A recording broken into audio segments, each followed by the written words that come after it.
دوستو اس ویڈیو میں ہم بات کرنے والے ہیں مسلمان قربانی میں جانور ذبح کیوں کرتے ہیں۔ دراصل بات یہ ہے دوستو، فرشتوں نے اللہ تعالیٰ سے سوال کیا، اے رب کائنات، یہ حضرت ابراہیم علیہ السلام سب سے زیادہ آپ سے محبت کرتے ہیں یا اپنے بیٹے حضرت اسماعیل علیہ السلام سے کرتے ہیں؟ یہی وجہ تھی کہ اللہ تعالیٰ نے حضرت ابراہیم علیہ السلام کا اس طرح سے امتحان لیا کہ ان کے پیارے بیٹے حضرت اسماعیل علیہ السلام کی قربانی کا حکم دے دیا۔ فرشتوں کو بھی ان کے سوال کا جواب مل جائے اور فرشتے بھی دیکھ لے کہ بلا شک حضرت ابراہیم علیہ السلام اللہ کے خلیل اور دوست ہے۔ اس واقعہ کو پورا سنتے ہی آپ کو معلوم ہو جائے گا کہ مسلمان قربانی میں جانور ذبح کیوں کرتے ہیں۔ تو چلیے جانتے ہیں کس طرح سے اللہ تعالیٰ نے حضرت ابراہیم علیہ السلام کا امتحان لیا۔ 8ویں ذی الحجہ کی رات میں حضرت ابراہیم علیہ السلام نے خواب میں دیکھا ایک فرشتہ اللہ تعالیٰ کا حکم سنا رہا ہے، اے ابراہیم علیہ السلام قربانی کرو۔ آپ نے صبح ہوتے ہی 100 اونٹوں کی قربانی اللہ تعالیٰ کے نام پر کر دی، مگر جب دوسری رات ہوئی یعنی 9ویں ذی الحجہ کی رات بھی یہی خواب دیکھا تو آپ نے پھر 200 اونٹوں کی قربانی پیش کی، مگر جب تیسری رات بھی یہی خواب دیکھا تو حضرت ابراہیم علیہ السلام نے عرض کیا، اے رب کائنات، میں کیا چیز تیری راہ میں قربانی کروں جس کا تو مطالعہ فرما رہا ہے؟ تو اللہ نے ارشاد فرمایا، اے ابراہیم علیہ السلام، تم میری راہ میں اس چیز کو قربانی کرو جس کو تم دنیا میں سب سے زیادہ محبت رکھتے ہو اور پسند کرتے ہو۔ حضرت ابراہیم علیہ السلام سمجھ گئے کہ میرے پیارے بیٹے حضرت اسماعیل علیہ السلام کی قربانی کا حکم ہے۔ حضرت ابراہیم علیہ السلام یہ خواب دیکھ کر اللہ کا حکم سن کر نہ گھبرائے اور نہ ہی پریشان ہوئے، بلکہ اللہ تعالیٰ کی رضا اور خوشنودی کے لیے اپنے پیارے بیٹے حضرت اسماعیل علیہ السلام کی قربانی کے لیے تیار ہو گئے۔ اس وقت حضرت اسماعیل علیہ السلام کی عمر شریف 7 برس یا 13 برس کی تھی۔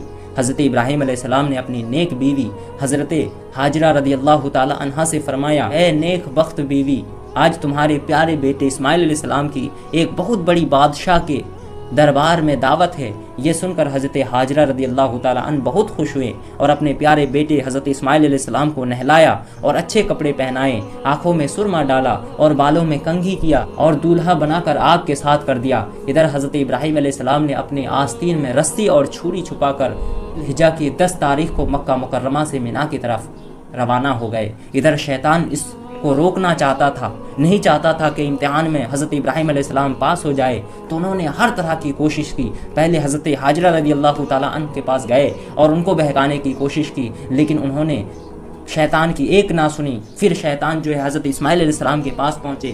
حضرت اسماعیل علیہ السلام یہ سنتے ہی الحمدللہ پڑھا کہ اللہ کے راہ میں مجھے قتل کیا جائے گا، مجھے ذبح کیا جائے گا، وہ بڑے خوش ہوئے۔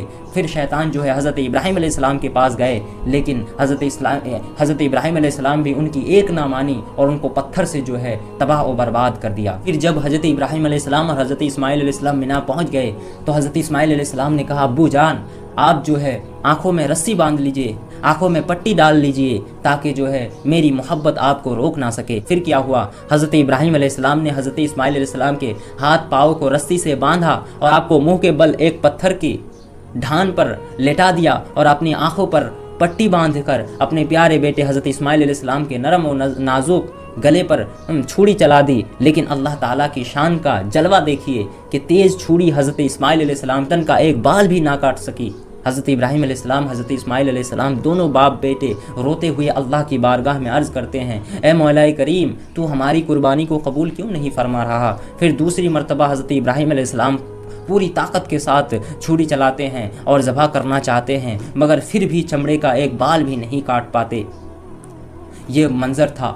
یہ منظر دیکھ کر فرشتے بھی حضرت ابراہیم علیہ السلام کا اللہ تعالیٰ سے تعلق و محبت اور اس کی رضا اور خوشنودی کے لیے قربانی کا جذبہ دیکھ کر پکار اٹھے، بے شک حضرت ابراہیم علیہ السلام اللہ کے خلیل اور دوست ہے۔ حضرت ابراہیم علیہ السلام کی اس جذبہ پر اللہ تعالیٰ کی رحمت کو پیار آ گیا اور اللہ تعالیٰ نے حضرت جبریل علیہ السلام کو حکم دیا، اے جبریل امین، جنت سے ایک دمبا حضرت اسماعیل علیہ السلام کی جگہ پہ ڈال دو اور میرے خلیل کے پیارے بیٹے حضرت اسماعیل علیہ السلام کو اٹھا کر ان کے ہاتھ پاؤں کی رسی کھول دو۔ پھر حضرت جبریل امین ایک دمبا، جنتی دمبا کے ساتھ اس جگہ پر پہنچے اور جو ہے حضرت اسماعیل علیہ السلام کی جگہ پر اس دمبے کو رکھ دیا گیا اور حضرت ابراہیم علیہ السلام نے جو ہے اس دمبے کی قربانی کی۔ اور اسی کی یاد میں آج بھی تمام امت مسلمہ جو ہے قربانی کرتے ہیں اور ہر مسلمان پر، عاقل بالغ اور مالدار پر جو ہے قربانی واجب ہے، اور یہی وجہ ہے کہ مسلمان قربانی میں جانور ذبح کرتے ہیں۔